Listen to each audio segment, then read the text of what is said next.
माननीय त्रिचि शिवाजी का धन्यवाद। हालांकि आपने राम जी पे काफी बोला है, लेकिन संसद की व्यवस्था है कि मुझे राम जी को ही बुलवाना पड़ेगा। माननीय सदस्य राम जी। धन्यवाद मान्यवर कि आपने मुझे ग्रामीण विकास मंत्रालय की चर्चा पर बोलने का अवसर दिया। साथ ही मैं आभार व्यक्त करता हूं अपनी पार्टी की मुखिया आदरणीय बहन कुमारी मायावती जी का भी। मान्यवर, भारत एक गांव का देश है जहां 70% लगभग आबादी गांव में रहती है। भारत में 2021 की जनगणना के अनुसार 6,28,221 गांव हैं। मान्यवर, गांव के विकास से ही देश का विकास संभव है, इसलिए सरकार गांव के विकास के लिए ठोस कदम उठाने की जरूरत है। आज भी सिर्फ भाषण व आंकड़े बताकर अपनी वाहवाही करने की जरूरत नहीं है। मान्यवर, गांव में हर स्तर का विकास करना होगा। हर स्तर की आधुनिक सुविधाओं के साथ खासकर स्वास्थ्य, शिक्षा, स्वच्छता, रोजगार, सड़क, कृषि विकास पर जोर देना होगा। जब गांव में अच्छे स्कूल और अस्पताल होंगे, जब किसानों को आधुनिक तकनीकी और उनकी फसल की उचित दाम मिलेगी और युवाओं को रोजगार के अवसर मिलेंगे, तभी वास्तविक ग्रामीण विकास संभव होगा। आज भी लाखों गांव ऐसे हैं मान्यवर, जहां अच्छी सड़कें, शुद्ध पानी, अस्पताल और अच्छी उच्च शिक्षा की सुविधाएं उपलब्ध नहीं हैं। गांव की अच्छी वो शिक्षा, स्वास्थ्य सुविधाओं आजादी 71 साल तक अभी भी उपलब्ध नहीं है। आज भी लोगों को एम्बुलेंस तक की मुहैया नहीं हो पाती गांव के अंदर। मान्यवर, एमपी के माननीय मंत्री जी हैं, बैठे हुए एमपी से, एमपी के रीवा के सिरमौर में एक आदिवासी महिला प्रेग्नेंट थी। बारिश हुई, कीचड़ भर गया रोड के ऊपर, महिला अस्पताल नहीं पहुंच पाई, कीचड़ में फंस गई, उसकी मौत हो गई मान्यवर। उसके बच्चे की मौत हुई, उसकी मौत हुई मान्यवर। मैं ये बात आपको बताना चाहता हूं।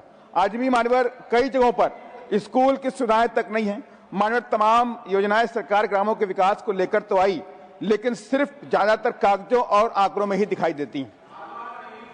मान्यवर, बाबा साहब डॉक्टर भीमराव अम्बेडकर, मैं आ रहा हूं, आप परेशान होइए, कमिंग बैक।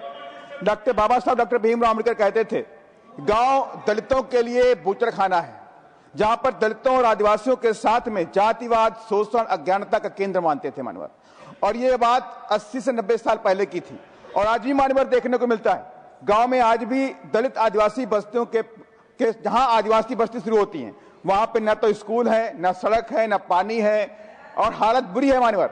वहां रोडें भी नहीं होती हैं। आज भी उनके साथ दुर्व्यवहार होता है मान्यवर, मैं आपसे बताना चाहता हूं। और उसके अलावा मान्यवर, गांव में SC ST के लोग मुख्तः सरकारी जमीनों पर रहते हैं, चाहे आबादी की हो, चाहे बचत की हो, चाहे बंजर की हो, चाहे वो चरागाह की हो, ऐसी जमीनों पर रहते हैं वो लोग। मकान बना के रहते हैं, 50 साल से 100 साल से रहते हैं। लेकिन अब सरकार क्या कहती है, बुलडोजर लेकर उनके मकानों को तोड़ रही है, बोलती है सरकारी जमीनें खाली करो। अगर ये दलित आदिवासी जाएंगे कहां?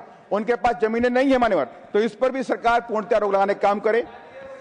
साथ ही मान्यवर, यूपी में जब आदरणीय बहन कुमारी मायावती जी की सरकार थी, तब उत्तर प्रदेश में गांव का विकास हुआ। आप भी वहां पर थे मान्यवर, आप इस बात को मानते हैं। मैं खत्म कर रहा मान्यवर, बस मान्यवर लास्ट पॉइंट 1 मिनट के लिए। मान्यवर, 10,000 गांव को अम्बेडकर गांव में बनाया गया, और 10,000 गांव के अंदर RCC रोडें, हाई मास्ट लाइटें, अम्बेडकर पार्क, स्कूल और वहां पे कॉलोनियां दी गई। RCC रोडें बनाई गई मान्यवर, जहां पूरे देश के अंदर कोई जानता नहीं था, तो उस वक्त RCC रोडें गांव के अंदर बनाई गई, विकास किया गया, गांव का विकास किया गया मान्यवर।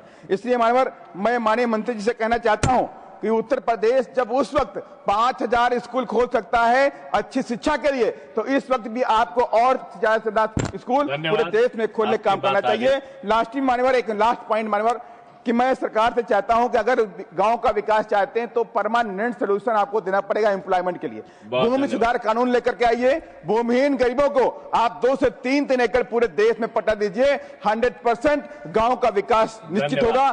धन्यवाद। जय भीम, जय भारत। धन्यवाद राम जी।